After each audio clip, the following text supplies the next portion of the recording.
Hello friend, আপনারা দেখছেন আমার ইউটিউব চ্যানেল মাশরুম টিএক্স। আমি আজকে নতুন একটা ভিডিও নিয়ে আপনাদের সামনে হাজির হয়েছি। আমি প্রতিদিন এডুকেশন কম্পিউটার বিভিন্ন প্রকল্প সম্বন্ধে ভিডিও আপলোড করে থাকি। আজকের বিষয় বার্থ সার্টিফিকেট অনলাইনে কী করে আবেদন করবেন। আবেদন করতে হলে কি কি ডকুমেন্টসের প্রয়োজন হয়, এই ডকুমেন্টসগুলো আগে এক জায়গায় কালেক্ট করে তারপরে বার্থ সার্টিফিকেট অ্যাপ্লাই করতে বসুন। নাহলে ভুল হয়ে গেলে আবার তাহলে এডিট করতে হবে, নতুনভাবে এডিট করতে হবে। আর আপনার এই বার্থ সার্টিফিকেট সম্বন্ধে যদি কোনো কোশ্চেন থাকে তাহলে আমাকে এই ভিডিওর শেষে গিয়ে আপনি কমেন্ট করুন, অথবা আমার ইনস্টাগ্রাম আইডিতে গিয়ে মেসেজ করুন। আমি আপনার কমেন্ট অথবা মেসেজের রিপ্লাই দেওয়ার চেষ্টা করব। তাহলে আমার কম্পিউটার স্ক্রিনে গিয়ে আমি আপনাদের দেখাচ্ছি এটা কি করে করা যায়। এটা হচ্ছে ই ডিস্ট্রিক্ট, ওয়েস্ট বেঙ্গল গভর্নমেন্টের ই ডিস্ট্রিক্ট ওয়েবসাইট। এই ওয়েবসাইটে গিয়ে আপনাকে আগে লগইন আইডি এবং পাসওয়ার্ড ক্রিয়েট করে নিতে হবে। যদি লগইন আইডি পাসওয়ার্ড আপনি ক্রিয়েট করা না থাকে বা কীভাবে করবেন বুঝতে পারছেন না, তাহলে আমার চ্যানেলে অলরেডি এই নিয়ে একটা ভিডিও করা আছে, আপনি সেই ভিডিওটা দেখে নিতে পারেন। দেখে নিয়ে লগইন এবং আইডি এবং পাসওয়ার্ডটা ক্রিয়েট করে নিন। এরপরে আমরা দেখব জন্ম সার্টিফিকেট অনলাইনে আবেদন পদ্ধতিতে কী কী ডকুমেন্টস লাগবে। ই ডিস্ট্রিক্ট সাইটে লগইন আইডি এবং পাসওয়ার্ড ক্রিয়েট করে নিলেন। করার পর জন্ম সার্টিফিকেট সব বয়সে আপনি আবেদন করতে পারবেন। ওয়েস্ট বেঙ্গলের স্থায়ী বাসিন্দা হতে হবে। প্লেস অফ বার্থ কোথায় সেটা আপনাকে জেনে রাখতে হবে। বার্থ প্রুফ এনি ডকুমেন্ট, এই কটা ডকুমেন্টস মধ্যে যে কোনো একটা ডকুমেন্টস হলেই হবে।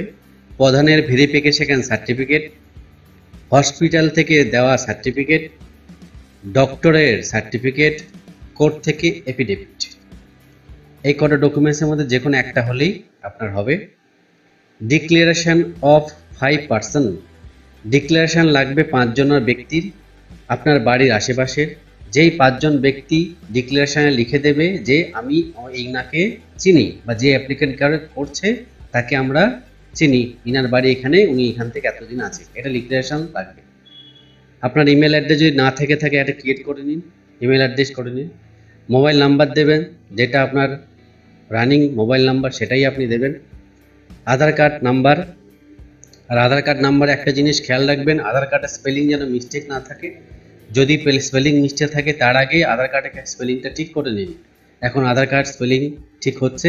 আর আধার কার্ড স্পেলিং কী করে ঠিক করবেন যদি আপনার জানা না থাকে, তাহলে আমার চ্যানেলে অলরেডি ভিডিও দেওয়া আছে, আপনি সেখান থেকে গিয়ে দেখে নিতে পারেন কী করে কারেকশন করবেন।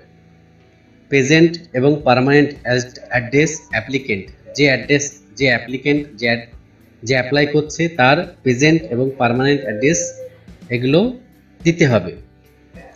Father and mother address, father বাবা এবং মায়ের ফুল ডিটেলস দিতে হবে।